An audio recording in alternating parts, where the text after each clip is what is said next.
تاجر بھی پریشان، صنعت کار بھی پریشان، صرف خوشحال ہے تو وہ 0.001% ہوں گے شاید جو خوشحال ہوتے ہیں اور ہمیں برباد کرتے ہیں۔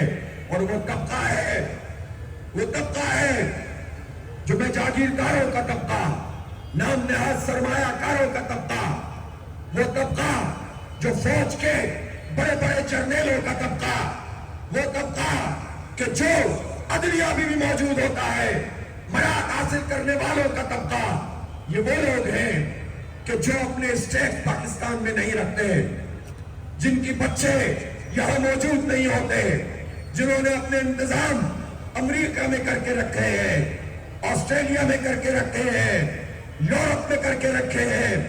اور پہلی کوشش ان کی ہوتی ہے کہ پہلے تو موجود حالات میں جتنا لوٹ سکتے ہیں لوٹ لیں، پھر اگر ریٹائر ہو جائے تو پھر کیا تو انہیں نئی نوکری مل جائے یا پھر پاکستان سے باہر جا کر مزے کرتے رہے، اور اس کے نتیجے میں پھر ان کی اولادیں ہم پر مسلط ہوتی رہے۔ یہ ظلم کا نظام اب ختم کرنا پڑے گا، اس ظلم کے نظام کو اب ڈھانا پڑے گا، اپنے حق کے لیے اٹھنا پڑے گا، اپنا حق ان سے چھیننا پڑے گا، لڑنا پڑے گا، مزاحمت کرنی پڑے گی۔ تم لوگ تیار ہو کہ نہیں تیار ہو؟ یہ طویل لڑائی ہے، یہ بڑی جد و جہد ہے، اور اس جد و جہد کا ایک نیا آغاز آپ نے یہاں مئی روڈ پر اس تاریخی دھرنے سے کر دیا ہے۔ میں آپ کو مبارکباد پیش کرتا ہوں کہ آپ کی اس طاقت کو توڑنے کے لیے سازش تیار کی گئی تھی، اسلام آباد کو کنٹینروں سے بند کیا گیا تھا، یہ طے کیا گیا تھا کہ اگر جماعت اسلامی آگے بڑھے گی ڈی چوک پہ پہنچیں گے، حالات کو خراب کر دیا جائے گا، اور اس قوت کو ابھرنے سے پہلے ہی دبانے کی کوشش کی جائے گی۔ تصادم کا راستہ ہوگا تو کہا جائے گا کہ افراتفری ہو گئی، انتشار ہو گیا، لہذا یہ ملک دشمن لوگ ہیں۔ ہم نے اس سازش کو اپنے تدبر سے، اپنے کارکنان کے نظم و ضبط سے، ان کی استقامت سے شکست دی۔ پہلے مرحلے پہ ہم نے ان کو بتا دیا یہ کنٹینر ہمارا راستہ نہیں روک سکتے، ان کنٹینروں کو تو ہاتھوں سے ہی ہٹا کر ہم نے پھینک دیا تھا۔ ہمارے یہ کارکن تو بی چوک پہنچ رہے تھے، ہم نے ان سے کہا کہ نہیں، وہاں پہنچو گے تو یہ ہمیں پولیس سے لڑوائیں گے، یہ ہماری طاقت کو کمزور کریں گے۔ ہمیں تو اپنے اس ملک کی پولیس کے سپاہی بھی عزیز ہیں، ان کو آگ میں جھونک دیتے ہیں، اور دیتے ان کو بھی کیا ہے، بدنام تو یہ بیچارے بہت ہوتے ہیں کہ رشوت یہ لیتے ہیں، لیکن کوئی پوچھے کہ پولیس کے اہلکاروں کو تم دیتے کیا ہو؟ تم ایک طرف ان کو کچھ دیتے نہیں ہو، اکوپ نہیں کرتے ہو، پھر بار بار انسانوں سے، اپنے ہی شہریوں سے لڑواتے ہو، بدنام کرتے ہو۔ تم نے تو پورا نظام ہی ایسا بنایا ہے کہ جو شریف لوگ ہیں، جو لوگ حق پہ چلنا چاہتے ہیں، حلال کمانا چاہتے ہیں، وہ لوگ کچھ کرنے کے قابل ہی نہ رہے، رشوت پر انہیں مجبور کرتے ہو، جھوٹ پہ مجبور کرتے ہو، دھوکے پہ مجبور کرتے ہو۔ یہ نظام، یہ رشوت کو پروموٹ کرنے کا نظام بن چکا ہے، یہ جھوٹ اور دھوکے کو آگے بڑھانے کا نظام بن چکا ہے۔ جو حلال کمانا چاہتا ہے اس کے لیے راستے یہ نظام بند کرتا ہے، حرام کے لیے سارے راستے کھولتا ہے۔ اس لیے اب مسئلہ صرف اتنا بھی نہیں ہے کہ بجلی کی قیمت کم ہوگی تو معاملہ ختم ہو جائے گا، گیس کی قیمت کم ہوگی تو معاملہ ختم ہو جائے گا، اور آئی پی پیز پر اگر کارروائی ہوگی تو معاملہ ختم ہو جائے گا۔ ان مطالبات کے نتیجے میں جو ہم نے کہے ہیں، جو کیے ہیں، جس پر ہم دھرنا دے رہے ہیں، اس میں تو اگر تنخواہ داروں کا یہ سلیب یہ ختم کریں گے، بجلی کی قیمت صرف اتنی کریں گے جتنی بجلی کی لاگت ہے، اور مزید ٹیکس ہم نہیں دیں گے۔ اگر یہ کریں گے کہ آئی پی پیز کو لگام دیں گے، یہ کریں گے کہ پیٹرول کی لیوی ختم کریں گے، یہ کریں گے کہ سب کو چلو 1000 نہیں معاف کرتے ہیں، 1300 سی سی پہ سب کو آنا پڑے گا، سب کو 1300 سی سی سے بڑی کوئی گاڑی نہیں ملنی چاہیے۔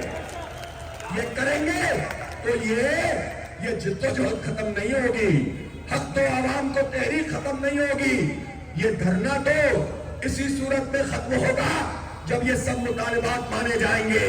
لیکن اس کے بعد تو اس نظام کو جڑ سے اکھاڑ کر پھینکنے کی تحریک کا نیا آغاز ہوگا انشاءاللہ۔ اس طویل جدوجہد کے لیے آپ تیار ہیں کہ نہیں تیار ہیں؟ میری بہنیں تیار ہیں کہ نہیں تیار ہیں؟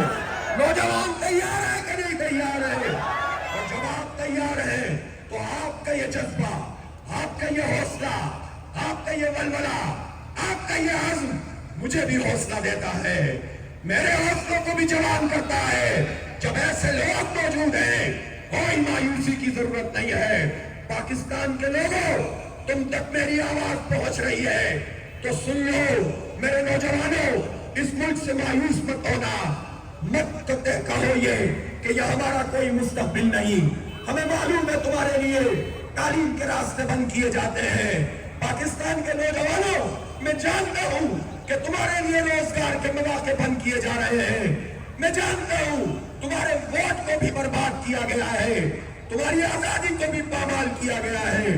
میں جانتا ہوں نوجوانوں، جب تم گھروں میں پہنچتے ہو تو اپنے ماں باپ کی نگاہوں کا سامنا نہیں کر پاتے ہو، جب بجلی کے بل کی قیمت نہیں ہوتی، اس کو ادا کرنے کی سخت نہیں ہوتی تو تم پریشان ہوتے ہو، تمہارے ماں باپ پریشان ہوتے ہیں، تم اپنی بہنوں کی چھوٹی چھوٹی فرمائشیں پوری نہیں کر پاتے ہو۔ میں جانتا ہوں تمہاری تکلیفوں کو، لیکن نوجوانوں، یہ تکلیفیں بہت عارضی ہیں، مایوس ہو جاؤ گے تو یہ ظالم طاقتور ہو جائیں گے۔ تم امید کے چراغ جلاؤ، یقین سے ہمکنار ہو، ہمارے ہاتھوں میں ہاتھ ڈالو، ہمارے ساتھ مل کر چلو، اس پاکستان کو صحیح معنوں میں ایک آزاد پاکستان بنائیں گے انشاءاللہ، نوجوانوں کا پاکستان بنائیں گے۔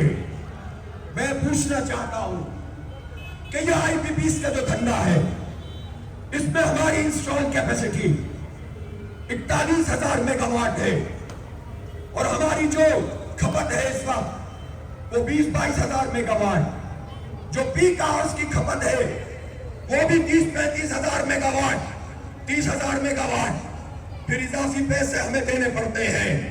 مجھے یہ بتایا جائے کہ یہ ظلم جو تم نے کیا ہے کیا سوچ کر کیا ہے کہ لوٹتے رہو گے اور کوئی پوچھے گا بھی نہیں، کھاتے رہو گے، کوئی آواز بھی بلند نہیں کرے گا، کوئی حکومت میں آئے گا تو انہی آئی پی پیز والوں کو اپنے ساتھ شامل کر لے گا، تو پھر تم یہ چاہتے ہو کہ یہ دھندا چلتا رہے۔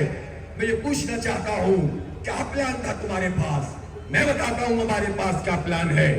ہمارے پاس پلان یہ ہے کہ ان آئی پی پیز کو، کہ جو فراڈ کی بنیاد پر بنی تھی، جس کے معاہدوں میں دھوکے شامل ہیں، جنہوں نے امپورٹڈ کول پہ یہ سارے پرائز کو فکس کیا، اور جو گنے کا بھوک ہے اس کے اوپر پلان چلاتے ہیں، جنہوں نے اپنی کیپیسٹی اوور کیپیسٹی کر کے دکھائی ہے، جنہوں نے دھوکہ دیا ہے، ان کو فوراً بند کیا جائے گا، بند کیا جائے گا، یہ مطالبہ منوایا جائے گا انشاءاللہ تعالی آپ کے عزم اور استقامت کے نتیجے میں۔ اور پھر جو ہماری انسٹال کیپیسٹی ہے اس کو ہم اپنے نیشنل گریڈ میں لائیں گے اور اس نیشنل گریڈ کو امپروو کریں گے۔ جو انویسٹمنٹ ہماری ٹرانسمیشن اور ڈسٹریبیوشن میں ہونی چاہیے تھی وہ آئی پی پیز والوں کے پیٹ بھرنے میں ان ظالموں نے لگا دی ہے۔ میں تو یہ پوچھنا چاہتا ہوں کہ ایک طرف دنیا میں یہ سوال پیدا ہو رہا ہے کہ ٹیکنالوجی بڑھ رہی ہے، اے آئی کا زمانہ ہو گیا ہے، نوجوانوں یہ باتیں غور سے سنو کہ اے آئی کے اس زمانے میں ہمیں یہ کہاں پر لا کر ڈال رہے ہیں۔ ٹرمپ کہتا ہے کہ ہماری حکومت آئے گی تو ہم اپنی جو الیکٹریسٹی ہے اور پاور ہے اس کو ڈبل کریں گے، کیونکہ آئندہ 5 سال میں اے آئی میں جو ہمیں ڈیٹا سینٹر بنانے ہیں ان کو اتنی بجلی چاہیے کہ جس کے نتیجے میں ہم اے آئی کی بنیاد پر آگے بڑھ سکیں اور رول کر سکیں۔ وہ تو اس طرح سوچ رہے ہیں اور ہم اس طرح سوچ رہے ہیں کہ ہم ان مگرمچھوں سے، ان درندوں سے اپنی جان کیسے چھڑائیں۔ یہ ساری انسٹال کیپیسٹی بھی کام میں لائیں گے انشاءاللہ، لیکن جو ہماری اصل طاقت ہے، ہماری ونڈ ہے، ہماری یہ جو سولر کی طاقت ہے، اس کا جو ہیٹ انڈیکس ہے، جو ریڈیشن انڈیکس جگہ جگہ بہترین ہے، اور ہمارے پاس انرجی کے جو ہائیڈل کے مواقع موجود ہیں، انشاءاللہ ان سب کو بروئے کار لائیں گے اور بجلی کی قیمتوں کو اتنا ہی کم کریں گے جتنی کم یہ ہونی چاہیے۔ ابھی تو ہم مطالبات کی فیز میں ہیں، ابھی تو کوئی انتخاب نہیں ہو رہا، لیکن ہم اس ملک کی معیشت کے مسئلے حل کرنا جانتے ہیں۔ وہ نہیں جان سکتے جنہیں کک بیکس لینی ہو، وہ سمجھ بھی جائے تو نہیں سمجھ سکتے جنہیں کرپشن کرنی ہو۔ ہمیں کرپشن نہیں کرنی، ہمیں چارانے بھی نہیں چاہیے، ہمیں اپنی ذات کے لیے کچھ نہیں چاہیے، اپنی جماعت کے لیے کچھ نہیں چاہیے، ہمیں بچوں کے مستقبل کے لیے بہت کچھ چاہیے۔ اس لیے نوجوانوں، آؤ اس عظیم تحریک کا ساتھ دو جس کا ویژن بھی بہت آگے کا ہے، جو اس ملک کو حقیقی معنوں میں دوبارہ سے اپنے پیروں پہ کھڑا کر دے گا انشاءاللہ۔ نوجوانوں، ان تکلیفوں کو ہم نہیں برداشت کر سکتے جن تکلیفوں سے تم گزرتے ہو۔ تعلیم کی دنیا میں کیا ہو رہا ہے؟ سرکار کے اسکولوں کو بیچا جا رہا ہے۔ میں حکومت پنجاب سے کہنا چاہتا ہوں، دھوکہ دینا بند کرو۔ تم یہ کہتے ہو کیونکہ سرکار میں تم نااہل ہو، اسکول نہیں چلا سکتے، تم اسکولوں کو پھر بیچ رہے ہو۔ پہلے مرحلے پہ پرائیویٹ اینٹیز کو اور این جی اوز کو دو گے، دوسرے مرحلے میں پھر ان کے ہاتھوں میں ان کی زمینیں بھی چلی جائیں گی، اسکول بھی چلے جائیں گے، پھر تعلیم پھر مزید کاروبار بنے گی۔ ہم اپنے ان اثاثوں کو ان نااہلوں کی وجہ سے کسی کے حوالے نہیں کرنے دیں گے، اور یہ 13,000 اسکول جو پنجاب حکومت نے بیچنے کا عمل شروع کیا ہے اس کی بھی مزاحمت کی جائے گی۔ پھر مجھے بتائیں کہ بجلی کے بم جو لوگوں پہ گرتے ہیں، سرکار میں اچھی تعلیم نہیں ملتی، پرائیویٹ سیکٹر میں غریب اور مڈل کلاس لوگوں کا مسئلہ یہ ہے کہ وہ اگر کم فیس دیتے ہیں تو اچھی تعلیم نہیں ہوتی، اچھی تربیت نہیں ہوتی، اور اگر لوگ زیادہ فیس وصول کریں تو وہ اسکول کا نظام نہیں چلا سکتے۔ اب تو اسکول والوں کے اوپر بھی جو بجلی کے بم گریں گے، جب اسکول کھلیں گے تو کتنے اسکول ہیں جو پرائیویٹ سیکٹر میں بھی بند ہو جائیں گے۔ پہلے ہی 2,62,00,000 بچے آؤٹ آف اسکول ہیں، کیا بنانے جا رہے ہو تم پاکستان کا؟ تم یہ کیا ظلم ہمارے ساتھ کر رہے ہو؟ اس لیے ایک ہی راستہ ہے، بجلی کی قیمتیں کم کی جائے، ہمارے بچوں کو پڑھنے دو، ہمارے بچوں کو آگے بڑھنے دو، ہمارے بچوں کو معیاری تعلیم دو، ہمارے بچوں کو ایک نظام کے تحت تعلیم دو۔ طبقاتی نظام تعلیم ہمیں قبول نہیں ہے۔ میرے بھائیوں اور دوستوں، میرے نوجوانوں، میری ماں بہنوں، چھوٹی چھوٹی چیزوں پہ ان ظالموں نے بھاری بھاری ٹیکس لگا دیے ہیں، آٹے پہ، چاول پہ، چینی پہ، بچوں کے دودھ پہ ٹیکس لگا دیا ہے، اتنے مہنگے ہو گئے ہیں۔ کیا کریں یہ لوگ؟ منشیات کے عادی بن کر ذہنی سکون حاصل کرنے کی کوشش کریں، یا ایک دوسرے کا قتل عام کرنے لگے، یا خودکشیاں کریں۔ یہ اب مزید نہیں چلے گا سلسلہ۔ ایک ہی راستہ ہے، مزاحمت کریں، مزاحمت کریں، مزاحمت کریں، مزاحمت کریں، اس کے علاوہ کوئی راستہ نہیں ہے۔ اور پرامن مزاحمت ہی ہماری سب سے بڑی طاقت ہے، ہماری سب سے بڑی اسٹرینتھ ہے۔ اس لیے آؤ اس تحریک کو آگے بڑھائیں۔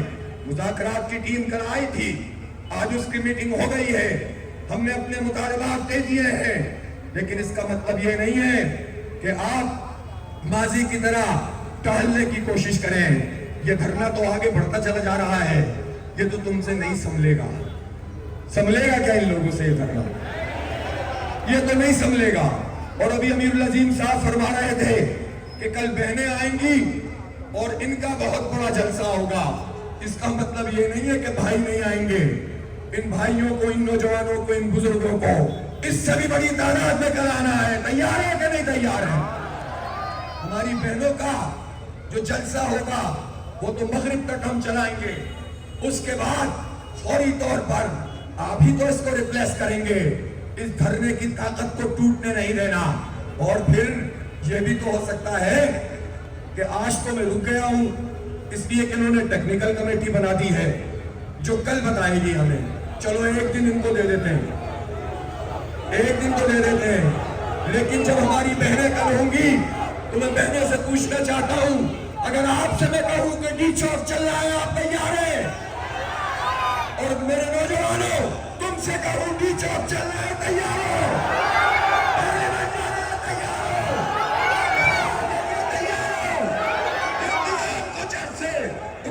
پھینکنے کے لیے تیار ہو؟ جب تم تیار ہو آج ہی تو تیار پھر انشاءاللہ کوئی تمہیں دھوکہ نہیں دے سکتا۔ نون لیگ والوں، پیپلز پارٹی والوں، ایم کے ایم والوں، یہ پی ڈی ایم میں شامل تینوں جماعتیں اچھی طرح سے سن لیں، عوام میں تو تمہاری جڑیں ہیں ہی نہیں، عوام نے تو تمہیں مسترد کر ہی دیا ہے، لیکن اگر تم زبردستی فارم 47 پر مسلط ہو گئے ہو تو سمجھ لو کہ تم اس عوامی سیلاب کا مقابلہ اب نہیں کر سکتے ہو۔